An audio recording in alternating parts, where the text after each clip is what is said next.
Welcome to the online module for moral injury in the child protection system. This module presents the results of a study on moral injury among parents involved with child protection services. This module is the first in a series of 3 modules presenting research on moral injury within the context of child protection. The second module discusses moral injury among professionals working in child protection.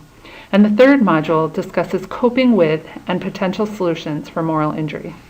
Our project team at the University of Minnesota School of Social Work includes Wendy Haight, Professor and Gamble-Skogmo Chair, Erin Sugrue, PhD Graduate Research Assistant, Molly Calhoun, PhD Graduate Research Assistant, and Dr. James Black, Staff Psychiatrist at Regents Hospital and Assistant Professor, University of Minnesota, Department of Psychiatry. We are grateful for the financial support of the Gamble-Skogmo Endowment and federal Title IV-E funding through the Minnesota Department of Human Services and the Center for Advanced Studies in Child Welfare. We will present this module in 4 main sections. First, we will begin with an introduction to the concept of moral injury, and then discuss the relevance of moral injury to the child protection context. Next, we will present findings from a recent study we have conducted on moral injury among parents involved in the child protection system. And finally, we will discuss the implications of our findings on policy and practice within child protective services. This module will take approximately 45 minutes. Moral injury refers to the lasting psychological, spiritual, and social impact of one's own or others' actions that transgress deeply held moral beliefs and expectations. Although the experience of a violation of one's sense of moral order and normative ethical expectations may be an ancient and even widespread human experience, the use of the term moral injury by mental health practitioners is relatively new. In recent years, clinicians working with veterans of the Vietnam, Iraq, and Afghanistan wars began to recognize that many were suffering from a type of persistent distress that was not being captured by the DSM diagnosis of PTSD or resolved by interventions for PTSD. In contrast to PTSD, which involves a traumatic threat to physical safety and results in anxiety, moral injury occurs in high-stakes situations that contradict one's deeply held moral framework, that is, beliefs about right and wrong that one has long held sacred. This troubling mismatch between one's core beliefs and events can lead to breakdown in global meaning or threat to the integrity of one's internal moral schema. It is this lack of meaning and integrity, not threat to physical safety, that contribute to individuals' guilt, shame, rage, depression, and loss of trust in their own or others' capacity to behave in an ethical manner. If unaddressed, the lack of meaning, emotional distress, and lack of trust associated with moral injury may persist for years.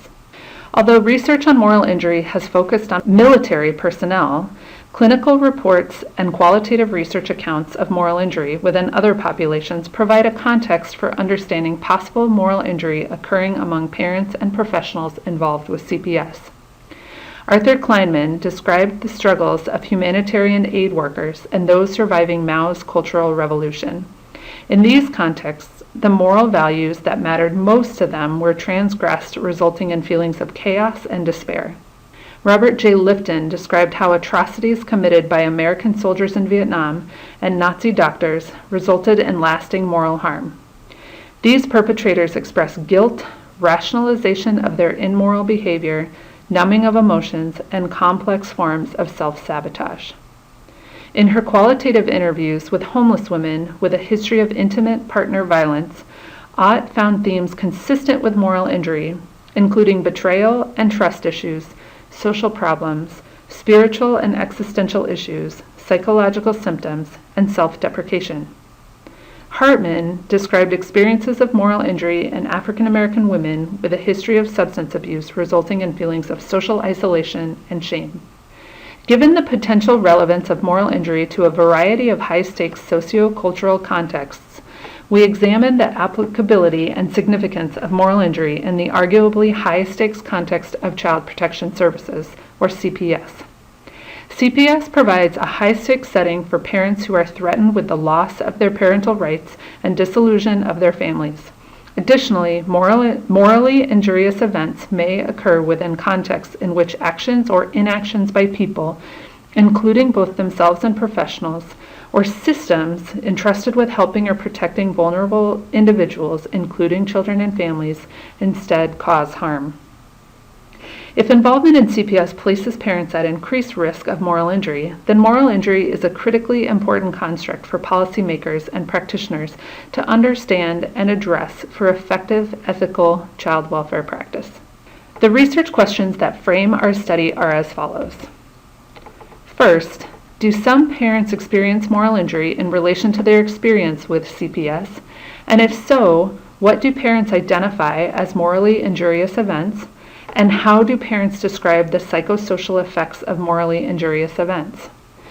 Secondly, do parents who report varying levels of moral injury in response to CPS involvement differ in terms of demographic characteristics or life experiences?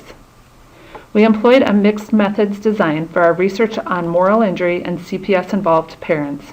Mixed methods is the intentional integration of qualitative and quantitative research approaches to better understand complex social issues. It is an important methodology to social work because it allows researchers to explore the breadth of a situation through quantitative methods while extending a deeper analysis through qualitative methods. Social work has a long history of mixed methods thinking, dating back to Jane Addams and John Dewey in the early 20th century. Mixed methods as a research methodology began to emerge in the 1970s and 1980s and was really institutionalized as a distinct methodological tradition in the 1990s. Today, the use of mixed methods has continued to flourish and is recognized as an important methodology in social science research. Our primary purpose in using a mixed methods design is to generate a more comprehensive understanding of any moral injury that may be experienced by CPS-involved parents. 10 parents participated in our research study. 9 of the parents were referred to us by a Midwestern law school clinic for indigent parents accused of maltreatment. 1 parent was referred by another participant and was not associated with the law clinic.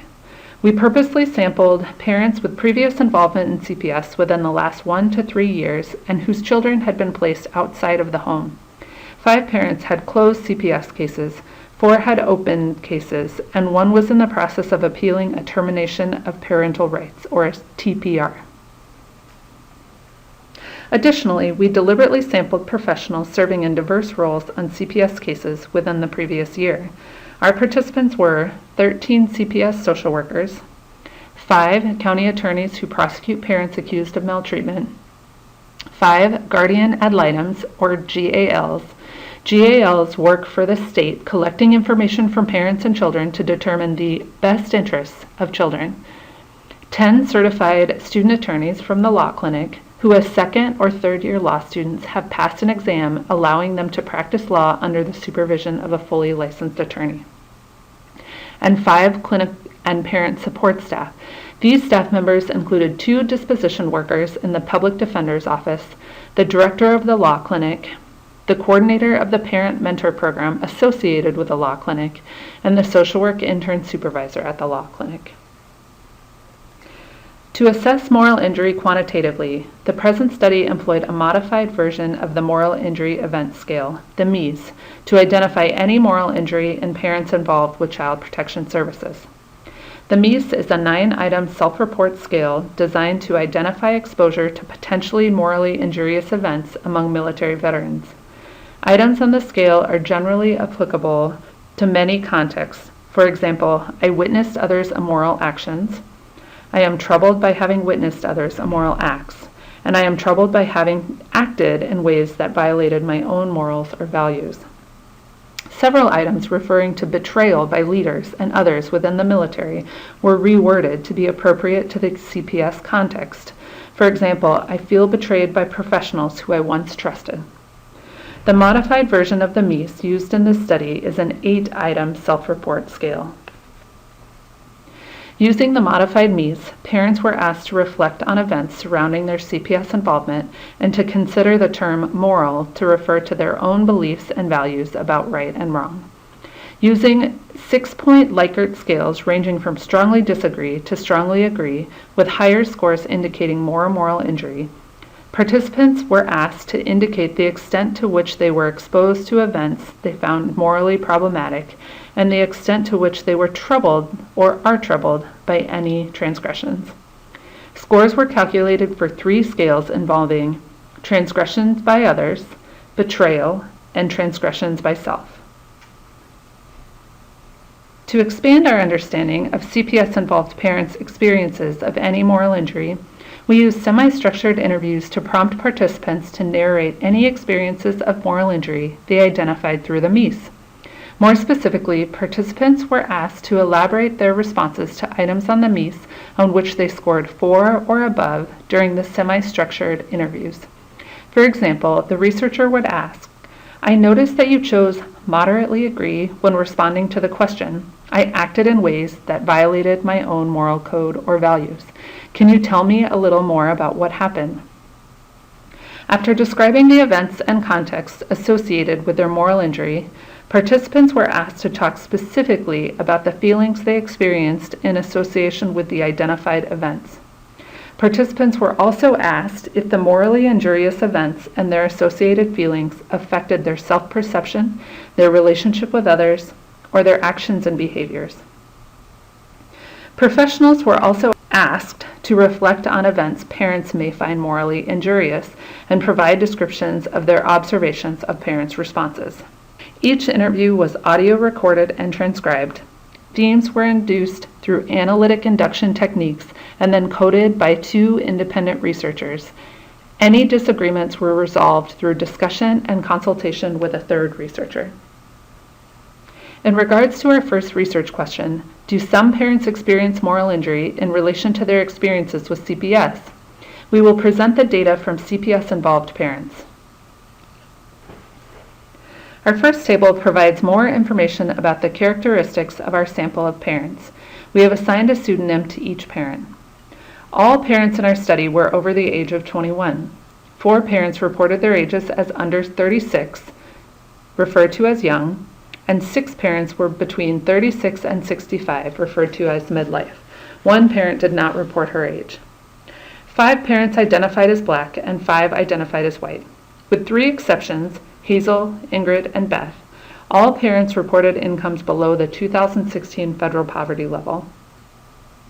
Parents had from 1 to 8 children, and at the time of the interviews, 4 reported being single, 2 separated, 1 divorced, 2 married, and 1 was living with a partner. 1 parent completed 11th grade, 4 had high school diplomas, 2 had GEDs, 1 completed an associate's degree, and 2 completed a bachelor's degree. 5 parents had closed CPS cases, 4 had open cases, and 1 was in the process of appealing a termination of parental rights. Of the closed cases, 4 resulted in reunification and 1 in a TPR. Parents reported that they were investigated for neglect, 2 parents, medical neglect, 1 parent, abuse, 4 parents, both abuse and neglect, 1 parent, sibling sexual abuse, 1 parent, and for being palpably unfit, 1 parent. Under the palpably unfit law, a CPS case is automatically opened when a parent has lost prior custody of other children.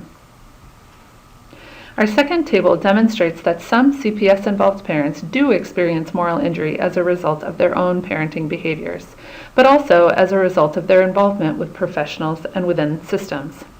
As a reminder, the MEAS is a 6-point scale, with 1 as strong disagreement with the statement and 6 indicating strong agreement. The higher the score, the more moral injury. Again, parents reporting about morally injurious events and whether or not the events were troubling. So as you will see in our table, transgress others and transgress self are broken into categories of events and troubled. 8 out of 10 parents scored 4 or above on the 6-point subscales, agreeing that they both saw things that were morally wrong associated with their CPS involvement and were troubled by witnessing others' immoral acts, transgression others subscale. In addition, 4 of these 8 parents also scored 4 or above on transgression self items, indicating that they violated their own morals through specific actions or inactions, and that they were troubled by these violations. Finally, 4 of these 8 parents also scored 4 or above on the betrayal items, indicating that they felt betrayed by people they once trusted. Note also that we characterized the responses of two parents, Beth and Carl, as not reporting moral injury on the Mies. They did indicate that they had seen events that violated their moral codes, but did not report being troubled by those events. Consistent with discussions of moral injury in the military and other contexts, the 8 parents reporting moral injury on the Mies essentially described morally injurious events occurring within contexts in which actions or inactions by people, including themselves and professionals, or systems entrusted with helping or protecting vulnerable individuals, the children and families, instead caused harm.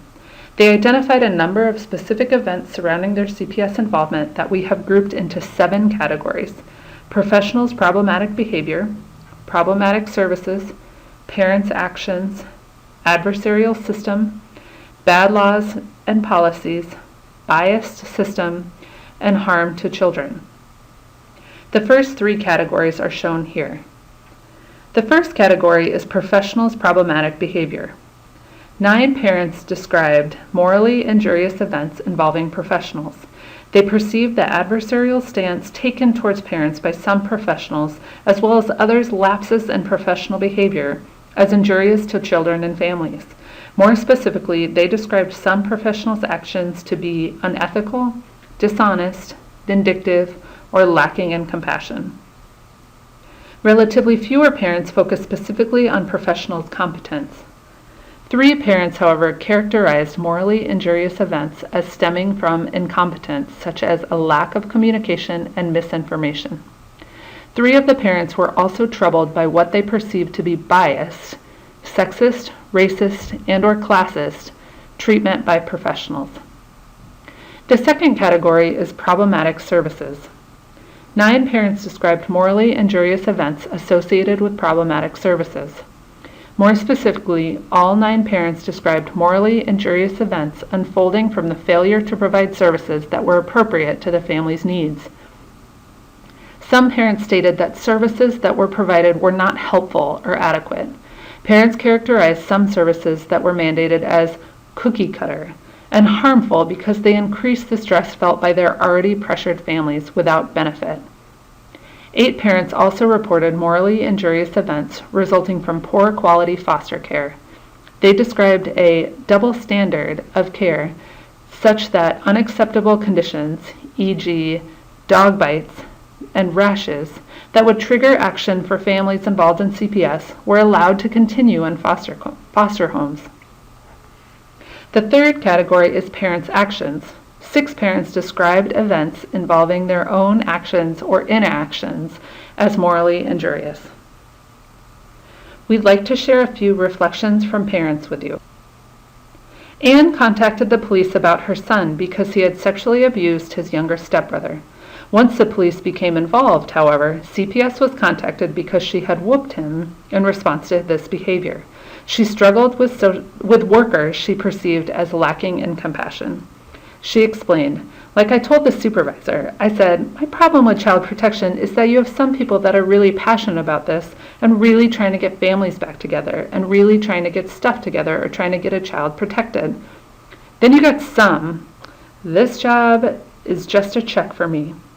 And we all know it's not a big check because it's the county, but this is just a check.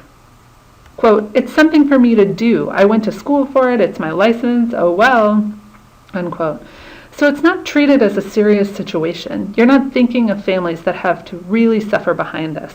I really just honestly wish I had had an option to just switch caseworkers. Ella reflected on her own actions as a parent. The situation that I was living in was not a good situation with my kids. When they first got took, the report to CPS, was from my mom, and I was in denial and wanting to just have resentments towards my mom. But deep down, I just knew. I was living with addicts. Just the living situation and how I was living my life was just not right. I didn't want my children in that situation. I surely don't want them to continue to be in that situation. I want them to be healthy and safe and in a sober environment. So that's why I checked off. I did things that were morally wrong. Because when it comes down deep down to the truth, I do believe, yeah, I did something that was morally wrong. Dana described the biased treatment she experienced. And they thought I was stupid and illiterate because I'm black, I guess.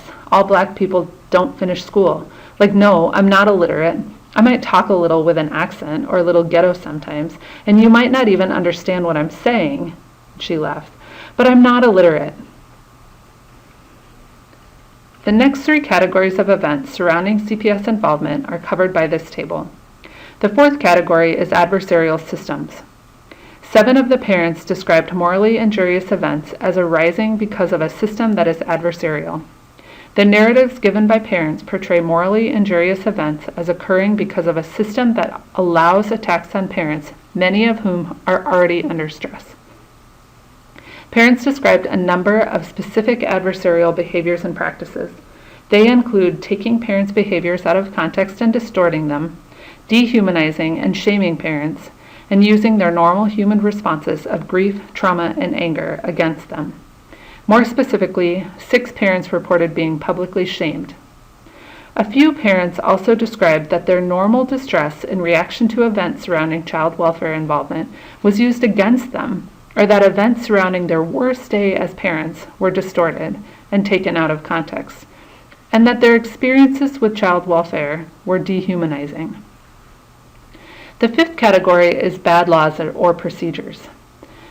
5 parents described morally injurious events associated with problematic policies, laws, or procedures, especially Minnesota's palpably unfit law. Under the law, a CPS case is automatically opened when a parent has lost prior custody of other children.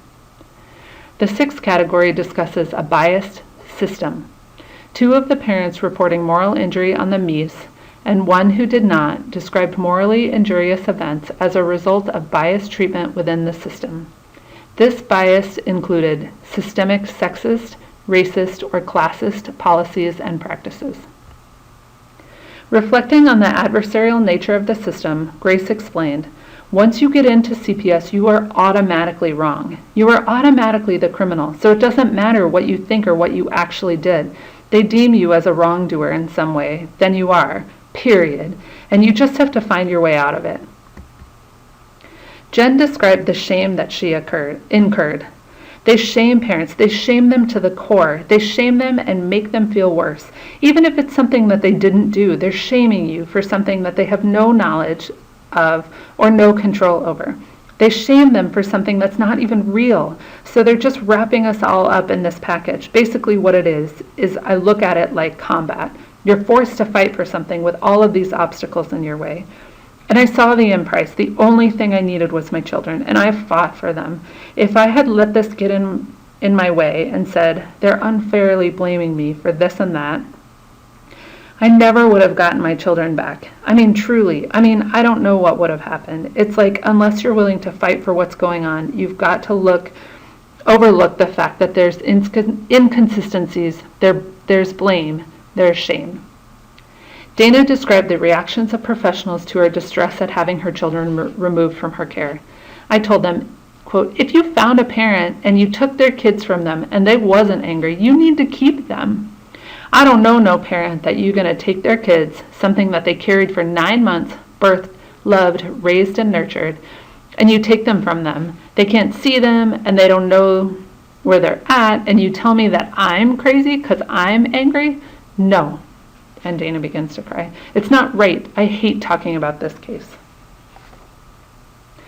Finally, parents discussed the issue of harm to children. 5 parents reporting moral injury on the MEAS and 1 who did not described morally injurious events associated with witnessing harm to children which was caused by child welfare involvement.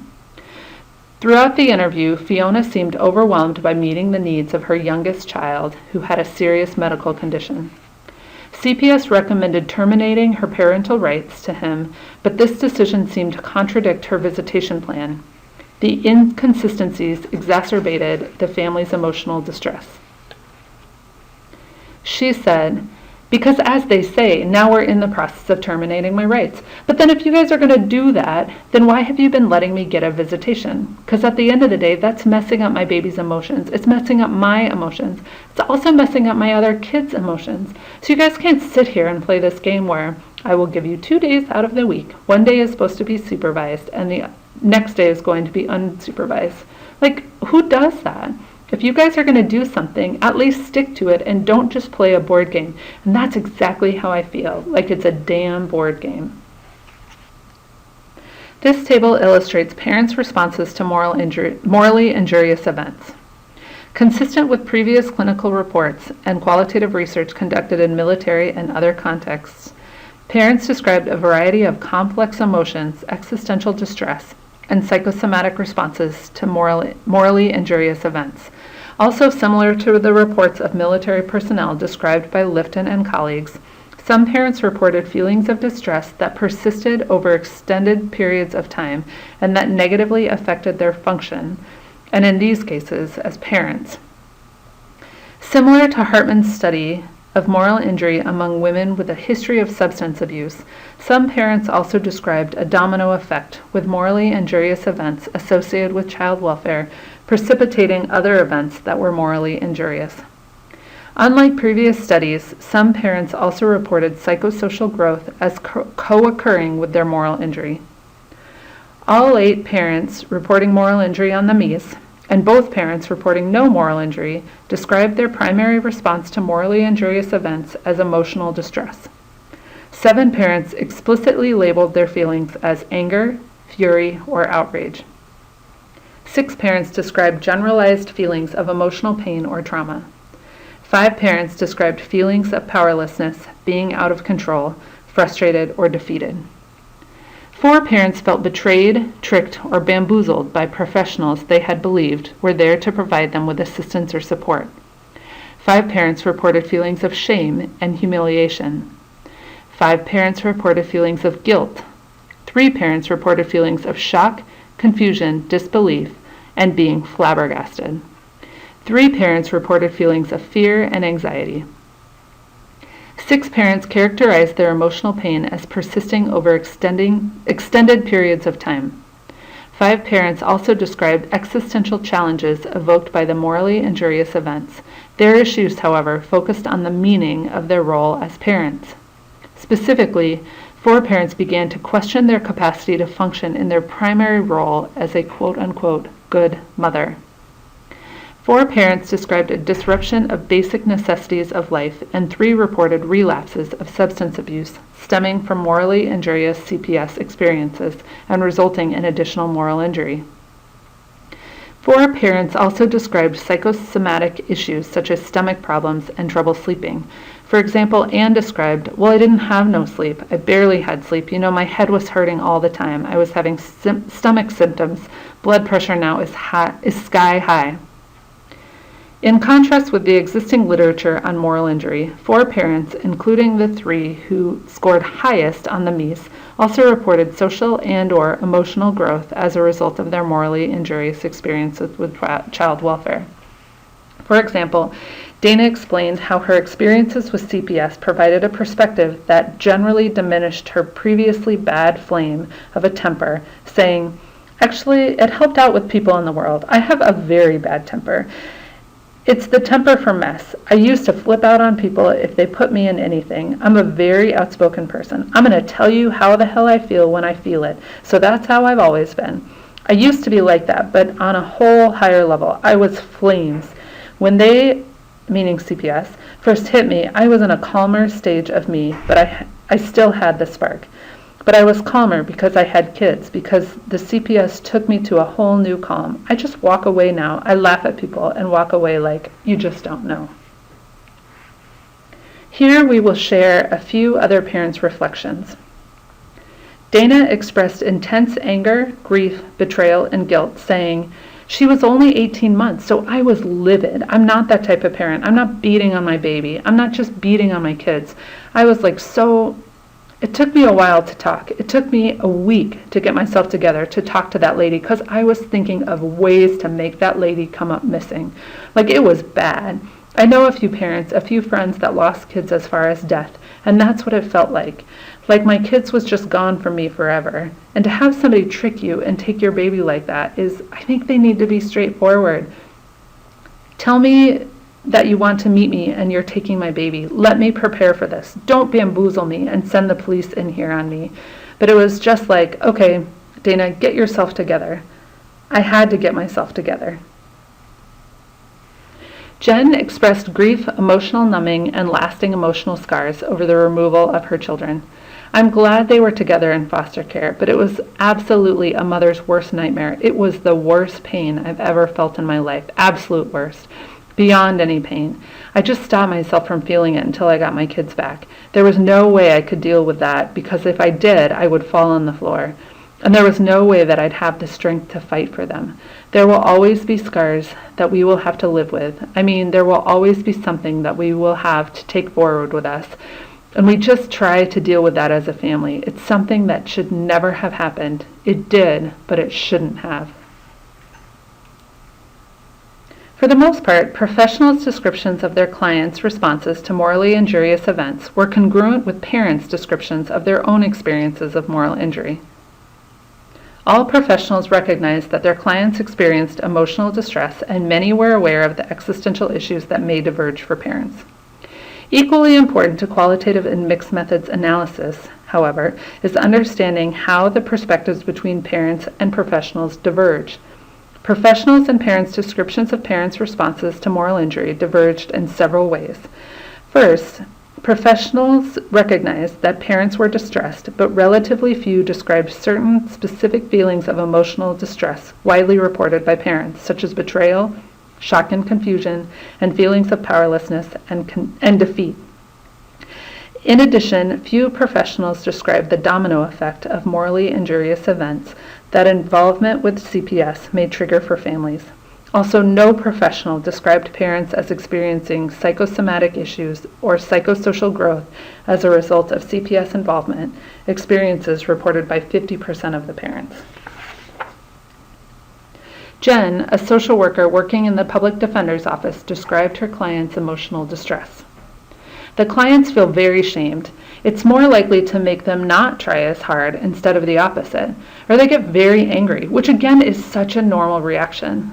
I had one mom that ended up getting hospitalized after they removed her children because she was so distraught that she was saying, "I don't want to live."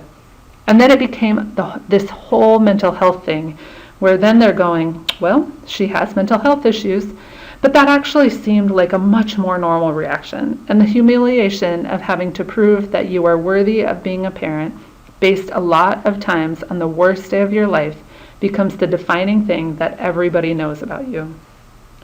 Our second research question asked whether or not parents who report varying levels of moral injury differ in terms of demographics and life experiences that would suggest risk and protective factors.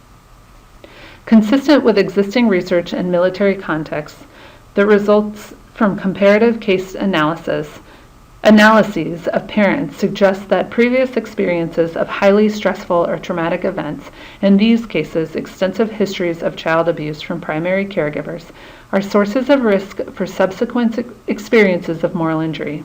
Also consistent with existing research, extensive social support and the ability to find redemptive meaning through faith may be protective or aid in recovery. We will provide you with 4 case examples of parents' experiences. 2 parents reported no moral injury, and we will also share the cases of 2 parents who reported the highest levels of moral injury. Parents who reported no moral injury.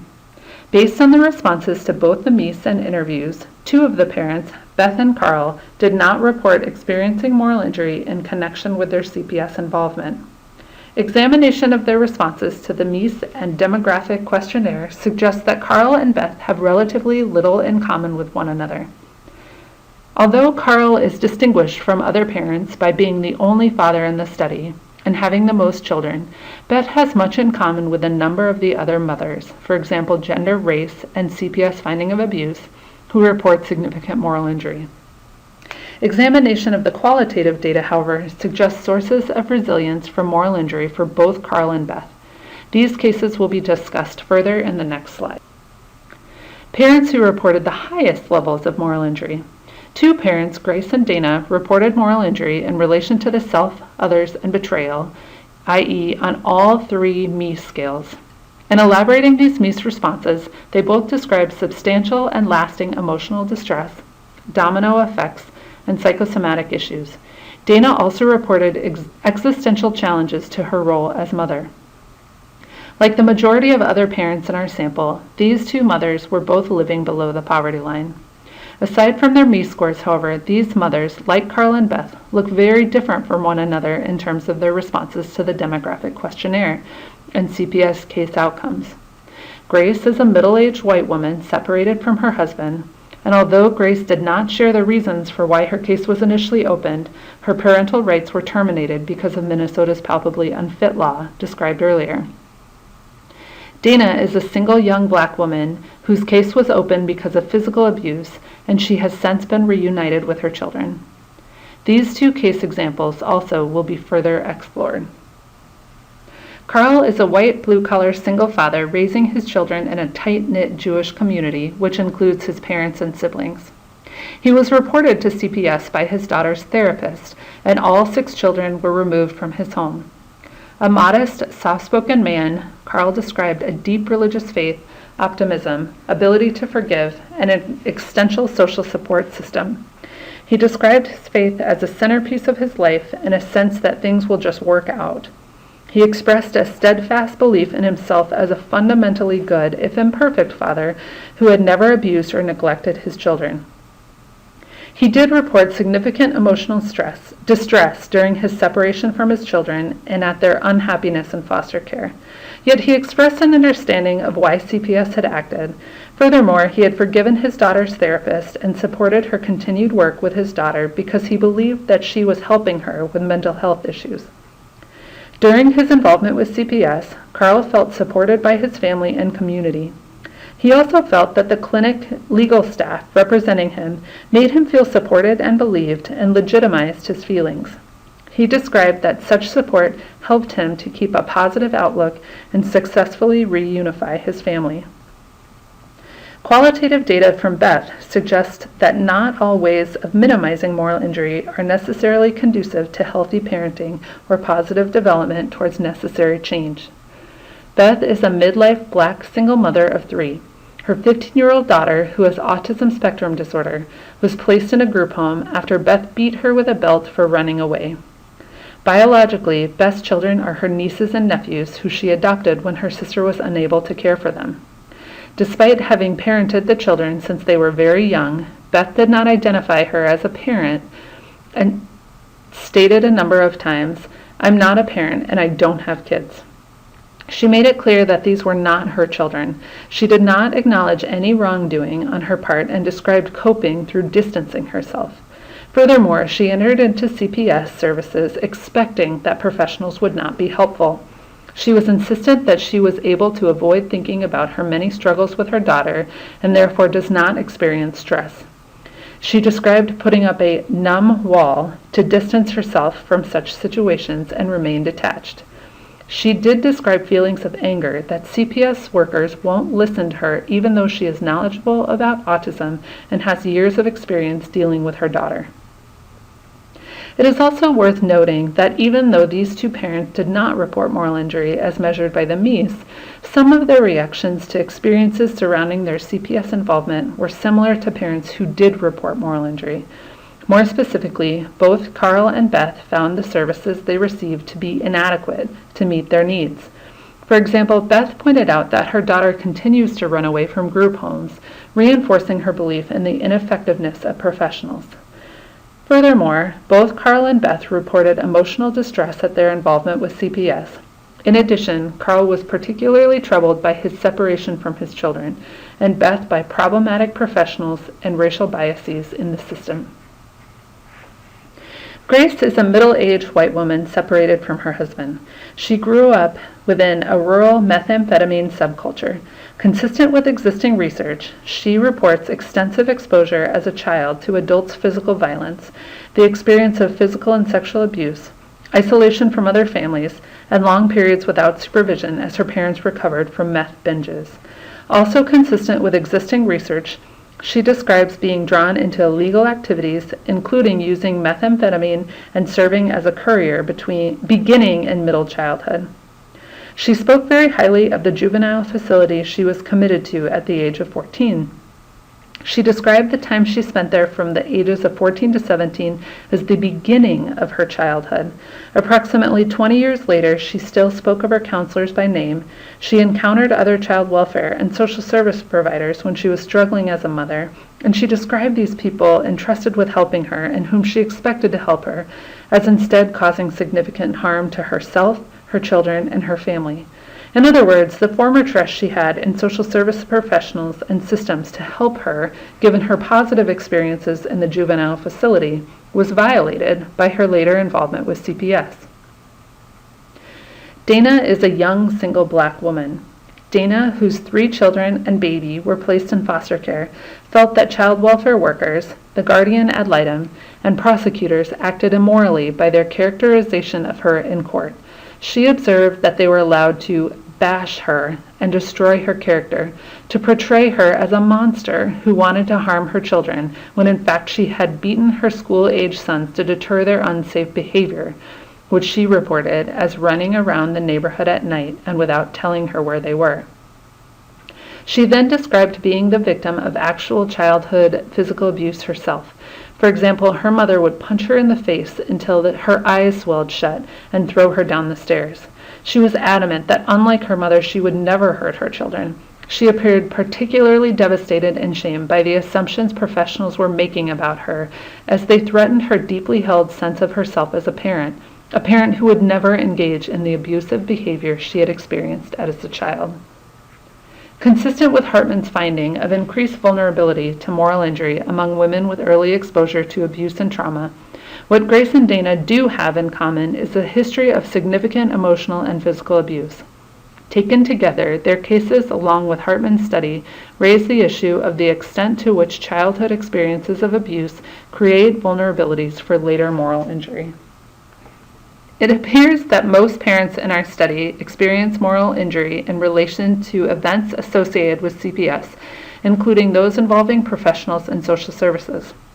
We do not claim that these parents' experiences are identical to those of veterans participating in previous studies.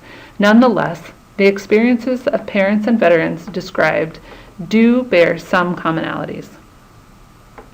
In addition, parents' narrative elaborations of their MEIS scores describe events roughly parallel with those in previous reports in which moral injury occurs in reaction to events caused by one's own or others' actions in high-stakes situations that transgress deeply held moral beliefs and expectations. Participants in the present study described experiences in the high-stakes context of CPS involvement during which people or systems entrusted with helping vulnerable families instead caused harm to those families. Many participants perceived individuals and systems as causing harm through A, neglect, especially the failure to provide services that met families' needs, B, disruption, especially case plans requiring families to engage in unnecessary services that strained their scarce resources, C, attacking, shaming, and misrepresenting parents, D, biased, sexist, racist, and/or classist treatment, and E, family disillusion through the termination of parental rights. Parents' narrative elaborations of their MEIS reports also communicated feelings and other reactions consistent with existing moral injury literature primarily focused on military personnel. Parents described emotional distress, including feelings of rage, depression, emotional numbing, and especially the guilt and shame that are hallmarks of moral injury. Clearly, the present study is only a first step in exploring the complex phenomenon of moral injury in parents involved with CPS. In terms of the qualitative component, we only conducted one interview per participant. Thus, important themes emerging relatively late in the interview process were not systematically probed in all participants. Our case studies are also limited in scope. The primary aim of the study was to understand parents' perspectives and experiences. Thus, we did not review case records or conduct collateral interviews that would have added details and other perspectives. Future case study research might include these multiple forms of data collection to provide a broader and deeper understanding of the cases. In terms of the quantitative component, our sample size was limited, which limits our statistical analysis. The results of this study suggest several implications for parents involved in CPS. First, this study suggests that moral injury may be an unintended negative consequence of parents' involvement with CPS. If moral injury and its accompanying symptoms of guilt, shame, anger, and anxiety are not addressed, it may interfere with parents' abilities to engage constructively with their CPS workers and their case plans, and ultimately make it more difficult to successfully parent their own children. What may be most relevant regarding our findings on moral injury is the implications they suggest for changes needed across the CPS system. First, the adversarial nature of the U.S. CPS system may be at the root of much of the moral injury for parents and professionals. CPS leaders and policymakers should look to other models such as those in Scotland and Japan that focus more on collaboration among professionals and families. This study provides more support for the need for smaller caseloads among CPS social workers. CPS workers and parents reported moral injury due to social workers being unable to respond to the demands of their caseloads. In addition, if workers feel less overwhelmed, they will have the capacity for more empathy for families. Finally, a number of CPS professionals discussed the current focus on parents developing quote-unquote insight into their roles in harming their children in order for them to demonstrate that they are ready to be safe parents to their children again. However, parents expressed distress over the system repeatedly shaming them, resulting in them being uncertain about their parenting skills and more resistant to partnering with their workers. Once parents demonstrate insight, CPS practices should focus on helping parents heal from the realization of the harm they have caused their children, to engage in self-forgiveness, and to work on ways of moving forward as parents in a positive way. The results of this study suggest important areas of future research, including examining moral injury in the CPS context with a larger sample of parents to identify future sources of risk and resiliency. Future research is also needed on moral injury intervention studies for CPS-involved parents, as well as an exploration of the potential post-traumatic growth associated with moral injury that was reported by several parents. And finally, additional research is needed to consider how moral injury in the CPS context may be similar to and different from that in the military context. This concludes our module on moral injury among parents in the CPS system. Please review our references for literature that informed this study. For more information on our research, please contact Dr. Wendy Haight at whaight@umn.edu. Thank you.